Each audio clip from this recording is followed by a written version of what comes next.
For this experiment, you will need a cake pan and an old vase from your mom's kitchen cupboard. The cake pan is used to catch the awesome mess you are about to make. You will need a tablespoon to use to measure out your baking soda with. Put about 4 tablespoons of baking soda in your vase. There is no real need to measure out exactly 4 tablespoons of baking soda. Heaping your tablespoons will actually help make your explosion bigger and better. Oh, and don't forget to make sure you're using baking soda and not baking powder. Next, pick your favorite color of food coloring. I chose green and put about 6 to 8 drops in my vase. I also used glitter to give my explosion a little sparkle. I chose another one of my favorite colors, pink, and added another heaping tablespoon to my vase. Now, here comes the fun part. Use your white vinegar and 1 measuring cup. Make sure you have your mom and dad help you with this part because it can get pretty messy and pretty stinky. Fill up your measuring cup with your vinegar and pour it in the vase and let the magic begin. This explosion happens because of the chemical reaction. The baking soda is a base while the vinegar is an acid. When mixed together, they become unstable and instantly break apart into carbon dioxide and water. This creates all the fizzing. After your explosion fizzles out, make sure to help your mom and dad clean up your mess.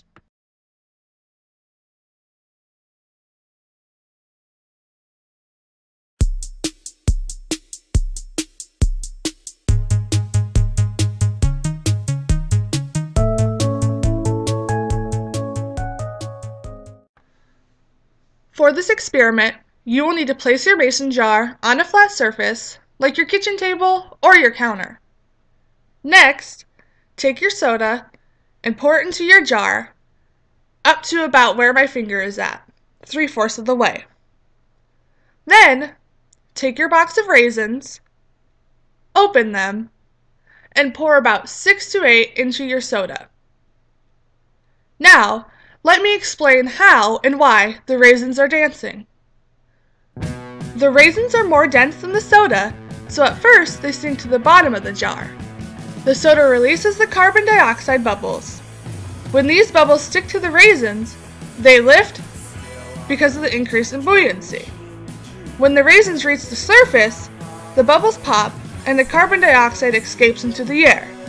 This causes the raisins to lose buoyancy and sink. The rising and sinking continues until the soda loses carbon dioxide and goes flat. Now, we'll do the same experiment that we just did, but this time we'll just use plain tap water. Fill your jar up about 3/4 of the way with your tap water, just like you did with your soda. Next, take your raisins and pour about 6 to 8 in the water and watch. The raisins do not dance because the water does not contain carbon dioxide like the soda did.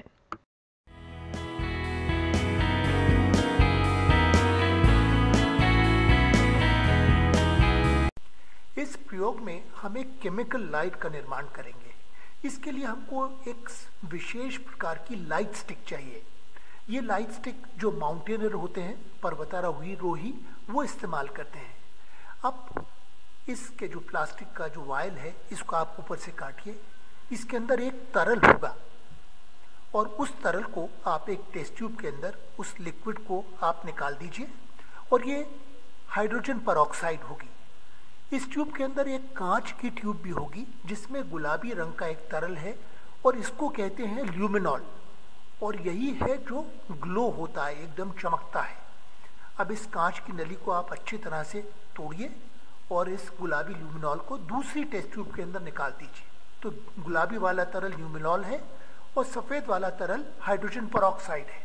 अब hydrogen peroxide को आप ल्यूमिनॉल वाली test tube में डाल दीजिए और दोनों जो लिक्विड्स हैं उनको अच्छी तरह से मिलाइए और आपको एकदम अचरज होगा कि अंधेरे में जाएंगे तो ये मिश्रण जो है एकदम ग्लो होगा, एकदम चमकेगा बल्ब जैसे। इसीलिए जो पर्वतारोही हैं वो इसका इस्तेमाल करते हैं कि मोमबत्ती जलाने से शायद टेंट में आग लग सकती है, पर इसमें आग का कोई खतरा नहीं है। मोमबत्ती का झूला एक अच्छा सा प्रयोग है जिसके लिए बहुत सरल सामान चाहिए। एक मोमबत्ती, एक लंबी सुई, माचिस और 2 तरह के स्टैंड। पहले मोमबत्ती के दूसरे सिरे को भी नुकीला बनाएं जिससे उसकी बाती दिखने लगे। उसके बाद में उसके एकदम मध्य में बीचों बीच एक लंबी सुई घुसाएं जिससे कि उसका वजन संतुलित हो दोनों ओर। और उसके बाद में 2 कप लें और उसमें 2 लंबी सेफ्टी पिन टेप कर दें। ये दोनों एक स्टैंड बन जाएंगे। दोनों सेफ्टी पिन की आंखों में आप सुई को डाल दें जिससे कि मोमबत्ती एकदम संतुलित स्थिति में रहे। उसके बाद मोमबत्ती की दोनों तरफ की बातियों को जला दें और फिर कुछ देर इंतजार करें। जैसे ही मोम पिघलेगा, एक बूंद गिरेगी और वो साइड थोड़ी सी हल्की होकर के दूसरी तरफ जाएगी। उधर से बूंद गिरेगी तो वो साइड हल्की होकर के ऊपर आएगी। इस तरह से ये मोमबत्ती लगातार एक तरह के सीसॉ मोशन करती रहेगी, एक झूले जैसी झूलती रहेगी जब तक कि मोमबत्ती पूरी तरह खत्म नहीं हो जाती।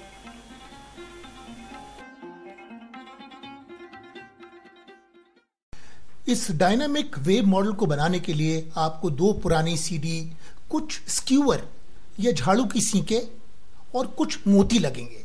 सबसे पहले इन दोनों सीडी में 16 बराबर की दूरी पे छेद बनाइए ड्रिल से। ये दोनों सीडी हैं पुरानी जिनके अंदर छेद बने हैं।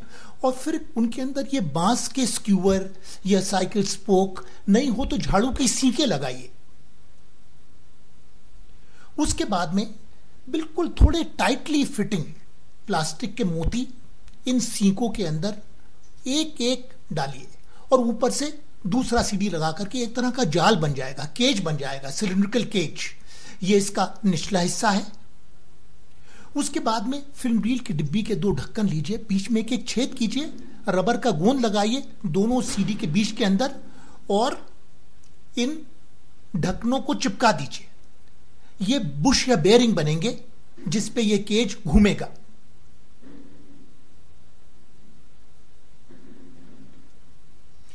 उसके बाद में बीच से एक साइकिल की स्पोक को पिरो दीजिए। ये वो एक्सल बनेगी जिस पर ये केज या जाल घूमेगा। दोनों तरफ एक एक मोती लगा दिए जिससे कि घर्षण थोड़ा कम हो।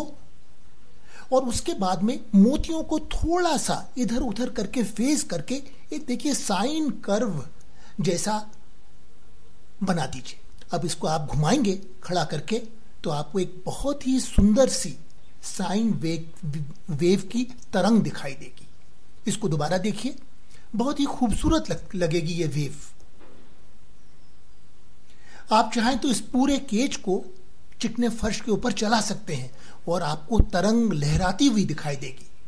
एक लकड़ी की पटिया के ऊपर 2 साइकिल स्पोक के क्रॉस बना करके इस जाल की स्पोक को इन दोनों क्रॉस पे टिका दीजिए और उसके बाद अगर हल्के से आप उसको थोड़ा सा हिलाएंगे तो ये साइन वेव सुंदर दिखाई देगी। अगर 2 रंग के मोती इस्तेमाल करेंगे तो एक तरह से डीएनए का मॉडल जैसा बन जाएगा।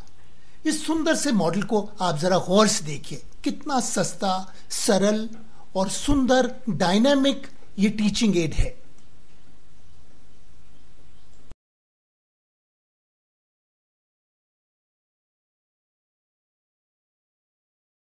ये इलेक्ट्रोमैग्नेटिज्म का एक बहुत ही सुंदर सा खेल है। इसके लिए मुख्य रूप से आपको इंसुलेटेड कॉपर वायर चाहिए, मोटर रिवाइंडिंग वाला, और एक चुंबक चाहिए। एक बोतल को काटें और उस पर 150 टन 35 गेज मोटाई के तार को लपेटें। उनके दोनों सिरों को छील करके 2 क्लिप लगाएं। यहाँ पर एक प्लास्टिक की स्ट्रॉ है, दाएं और एक चुंबक लगा है और एक बाएं और एक गुड़िया है।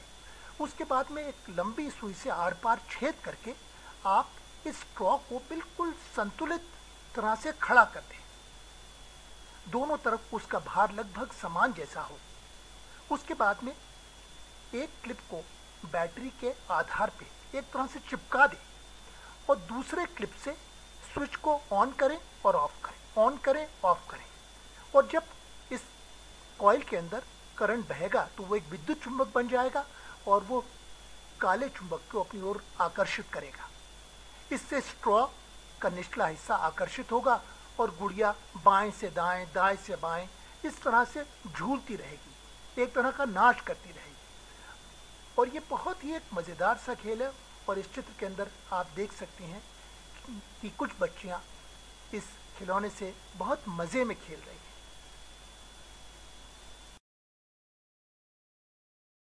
इस प्रयोग में हम देखेंगे कि एडी करंट से किस तरह से ब्रेक लगता है। इसके लिए आपको एक एल्यूमिनियम की तस्तरी, 2 शक्तिशाली नियोडाइम के चुंबक और एक कंचा चाहिए। अब ये नियोडाइम का चुंबक एल्यूमिनियम पे चिपकता नहीं। एल्यूमिनियम की तस्तरी में बीचों बीच एक छेद बनाएं और उसके ऊपर रबर का गोंद लगाएं, उसको कुछ देर के लिए सूखने दें और फिर उसमें एक कंचा चिपका दें। इस कंचे की धुरी पर ही ये तस्तरी घूमेगी। उसको आप रंगीन टेप से सजा दें। ये पिछला हिस्सा है। अभी देखिए, आप ऊपर का कंचा पकड़कर घुमाएंगे तो ये तस्तरी काफी देर तक अपनी धुरी पे घूमती रहेगी, क्योंकि घर्षण तो बिल्कुल बहुत कम है और इसको कोई ब्रेक नहीं लग रहा है। उसके बाद में आप एक बार पुनः इस तस्तरी को घुमाइए और उसके पास नियोडाइम के चुंबक लाइए। इससे एडी करंट पैदा होंगे और इस एल्यूमिनियम की तस्तरी में एकदम ब्रेक लगेगा और वो रुक जाएगी। अब इसका एक दूसरा एक वेरिएशन है। एक मोटी एल्यूमिनियम की प्लेट पे एक पुली चिपका दीजिए। ये एक चार्जर का मोबाइल है जिसको 6 वोल्ट के मोटर के साथ जोड़ा गया है। इस एल्यूमिनियम की डिस्क को आप मोटर में फिट कर दीजिए और इसको बिल्कुल फ्रीली घूमना चाहिए। अगर आप इसको घुमाएंगे तो ये फर घूमेगी। अब आप मोटर के स्विच को ऑन कीजिए तो ये एल्यूमिनियम की डिस्क तेजी से घूमेगी और अगर आप उसके पास में नियोडाइम के चुंबक लाएंगे तो एकदम ब्रेकिंग इफेक्ट होगा और ये डिस्क रुक जाएगी, ब्रेक लग जाएगा।